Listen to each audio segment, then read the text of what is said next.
नमस्कार। दोस्तों, जैसे ही आप एलएलबी में एडमिशन लेते हैं या आप सोचते हैं कि आपको वकील बनना है, तभी कुछ लोग आते हैं और आपको ज्ञान देने लगते हैं।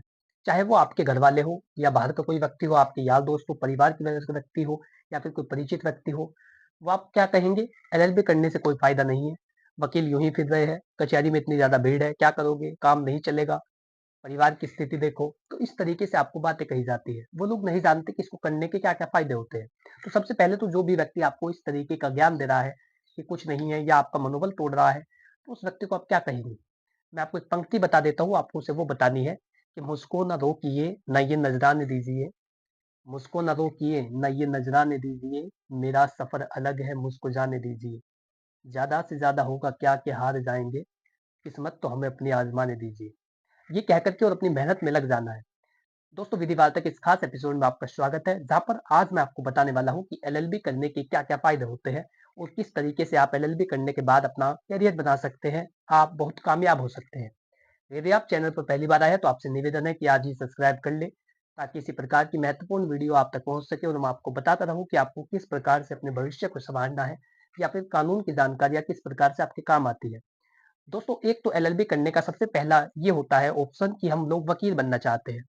तो यदि आप वकील बनना चाहते हैं तो आप या तो 3 साल का एलएलबी का कोर्स कर सकते हैं जो ग्रेजुएशन के बाद होता है, या फिर आप 5 साल का कोर्स कर सकते हैं जो इंटर के बाद किया जाता है, इंटरमीडिएट के बाद जिसमें आप एडमिशन लेंगे और 5 वर्षीय जो कोर्स होगा उसके बाद आप बार काउंसिल में आवेदन देंगे, उसके बाद आप बार काउंसिल का एग्ज़ाम देंगे और फिर आपका रजिस्ट्रेशन हो जाता है, आप कहीं पर भी रह कर के वकालत कर सकते हैं। एलएलबी को करने का सबसे मेन मकसद यही होता है और ज़्यादातर 70% लोग इसीलिए करते हैं कि उन्हें वकील बनना है। तो सबसे पहला तो यही है कि यदि आप वकील बनना चाहते हैं तो ये बेहतर ऑप्शन है और किसी की भी बातों को इस तरीके से सुनने की आवश्यकता नहीं है कि कचहरी में काम नहीं है, वकीलों की भीड़ है। आप ये बताइए कि किस क्षेत्र में भीड़ नहीं है? यदि कोई आज भर्ती निकलती है तो हज़ारों की भर्ती होती है, लाखों फॉर्म भरते हैं। इसी तरीके से हर एक क्षेत्र में इतनी ज़्यादा भीड़ है, कहीं पर भी कामयाब होने की कोई गुंजाइश नहीं है, जब तक आप खुद से मेहनत ना करें। तो आपको इस बात से घबराने की आवश्यकता नहीं है, वकालत एक बहुत ही अच्छा पेशा है, बहुत ही बेहतर पेशा है यदि आप लगन से और मेहनत से इसे कर रहे हैं। तो सबसे पहला तो यही है कि आप यदि वकील बनना चाहते हैं तो आपको अपनी मेहनत में लग जाना है, गहन आपको अध्ययन करना होगा, लगातार पढ़ते रहना है जब तक भी आपको वकालत करनी है और इसकी सीमा कभी खत्म नहीं होती। इसीलिए यदि आपकी पढ़ने में रुचि है, आपको बोलने में मज़ा आता है या फिर अपनी बातों को आप रख सकते हैं, आप में इतना आत्मविश्वास है, तो ये सबसे बेहतर है कि आप वकील बनने के प्रयासरत हो जाएँ और वकील बनने के लिए अग्रसर हो जाएँ। तो ये सबसे बेहतर ऑप्शन है कि आप एलएलबी करने के बाद वकील बनिए। दूसरा ऑप्शन होता है जज बनना, जुडिशियल सर्विसेज में जाना। तो इसके लिए आपको न्यायिक सेवा परीक्षा देनी होती है और उसके बाद आप जज बनते हैं। सिविल जज और मजिस्ट्रेट बनने का आपको मौका मिलता है। पीसीएस जे या एसजेएस जैसी परीक्षाएं देकर जुडिशियल सर्विसेज में आप जा सकते हैं। तो एक तो वकील बन सकते हैं, दूसरा जज बन सकते हैं। तीसरा है सरकारी वकील भी आप बन सकते हैं। सीबीआई, राज्य सरकार या केंद्र सरकार के लिए सरकारी वकील बन सकते हैं। लोक अभियोजक, पब्लिक प्रोसिक्यूटर या सहायक लोक अभियोजक, असिस्टेंट पब्लिक प्रोसिक्यूटर के रूप में आप कार्य कर सकते हैं। यूपीएससी और राज्य लोक सेवा आयोग द्वारा निकाली जाने वाली भर्तियों के लिए आप आवेदन कर सकते हैं। अगर आप सरकारी सेवा में रहकर न्याय व्यवस्था का हिस्सा बनना चाहते हैं तो ये अच्छा ऑप्शन है कि आप एक सरकारी वकील बन सकेंगे।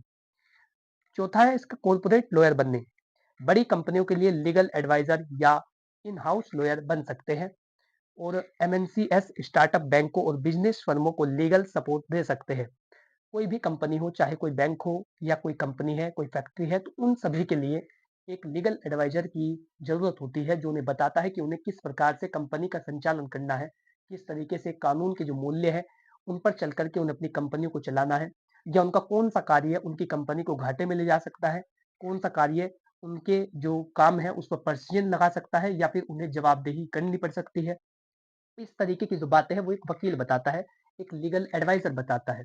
कंपनी का संचालन किस प्रकार से किया जाए, यदि कोई जो कर्मचारी है कोई विवाद खड़ा करता है या कंपनी के अगेंस्ट में कोई केस डालता है, कोई नोटिस भेजता है, उसका जवाब किस प्रकार से दिया जाना है, कंपनी को कोई चुनौती देता है तो उसका जवाब किस प्रकार से दिया जाना है। इस प्रकार से लीगल एडवाइज़र एक बेहतर ऑप्शन है कि आप लीगल एडवाइज़र बन सकते हैं। एलएलएम इन कॉर्पोरेट लॉ करने के बाद आप कॉर्पोरेट सेक्टर में अच्छा करियर बना सकते हैं।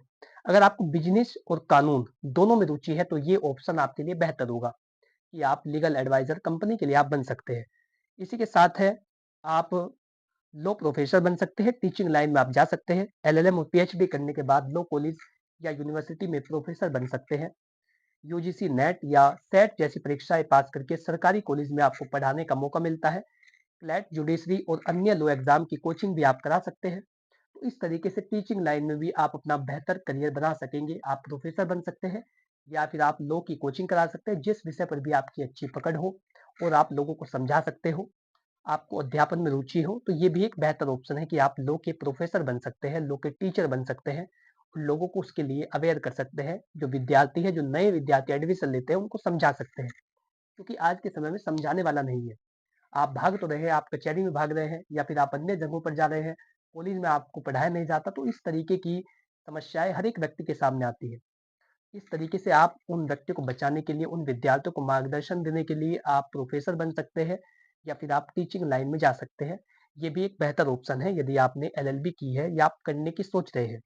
इसी के साथ आप लो फर्म खोल सकते हैं, start your own low firm.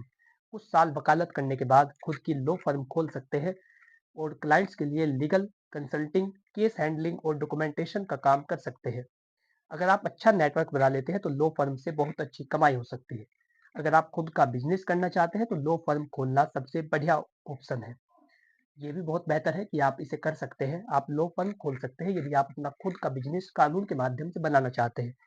इसी के साथ है लीगल जर्नलिज्म या लीगल जो एक पत्रकार होता है, आप वो बन सकते हैं। मीडिया से जुड़े न्यूज चैनलों में लीगल एनालिटिक्स बन सकते हैं। लॉ से जुड़े आर्टिकल, ब्लॉग और रिसर्च पेपर लिख सकते हैं।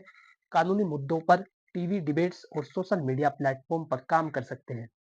अगर आपको लिखने और बोलने में रुचि है तो लीगल जर्नलिस्ट बनना आपके लिए एक अच्छा फील्ड हो सकता है। देखिए कितने सारे ऑप्शन हैं। आप एलएलबी करने के बाद केवल वकील नहीं बनते, बल्कि बहुत सारे कार्य आप कर सकते हैं। इसी के साथ आप लीगल रिसर्चर बने, सरकारी और प्राइवेट संगठनों के लिए कानून से जुड़ी रिसर्च कर सकते हैं। वकीलों, जजों और सरकारी एजेंसियों के लिए कानूनी रिपोर्ट तैयार कर सकते हैं। थिंक टैंक और लॉ इंस्टीट्यूट में जॉब कर सकते हैं। अगर आपको रिसर्च और कानून की गहरी समझ है तो आप लीगल रिसर्चर बनना आपके लिए अच्छा ऑप्शन हो सकता है। और 10वां ऑप्शन है लॉ और टेक्नोलॉजी का संयोजन, यानी कानून और जो नई टेक्नोलॉजी है उसके तहत जो साइबर अपराध किए जाते हैं, साइबर क्राइम होते हैं, ठगी होती है, धोखाधड़ी होती है, टेक्नोलॉजी के माध्यम से, एआई के माध्यम से या फिर किसी भी तरीके से यदि किसी को प्रताड़ित किया जा रहा है, उसके साथ ठगी की जा रही है, ब्लैकमेलिंग की जा रही है, इन सभी चीजों में यदि आपको बेहतर ज्ञान है तो आप उस व्यक्ति की मदद कर सकते हैं, उसको न्याय दिला सकते हैं। और ये भी एक महत्वपूर्ण और एक अच्छा फील्ड है कि आप जिसमें अपना कैरियर बना सकते हैं। तो कहने का अर्थ है कि एलएलबी करने के बाद केवल आपको कचहरी में जाने की आवश्यकता नहीं है, आप बहुत कुछ कर सकते हैं। तो आपको ये जानकारी कैसी लगी कमेंट बॉक्स में बताइए। यदि आपको वीडियो अच्छा लगा है तो वीडियो को लाइक करें, चैनल को सब्सक्राइब कर ले ताकि इसी प्रकार की महत्वपूर्ण वीडियो, लीगल नॉलेज, विधिक परामर्श, आपके अधिकार, कानूनी जानकारी या सरकारी योजनाओं की नोटिफिकेशन, सभी चीजें बिल्कुल मुफ्त में आप तक पहुंच सके। यदि जानकारी अच्छी लगी है तो एक बार आपसे पुनः निवेदन है कि वीडियो को लाइक करें और अपने दोस्तों तक, अपने परिचित व्यक्तियों तक इस वीडियो को शेयर करें जो भी एलएलबी करने की सोच रहे हैं या फिर वो वकालत कर रहे हैं। Thanks for watching this video. अपना कीमती समय देने के लिए धन्यवाद।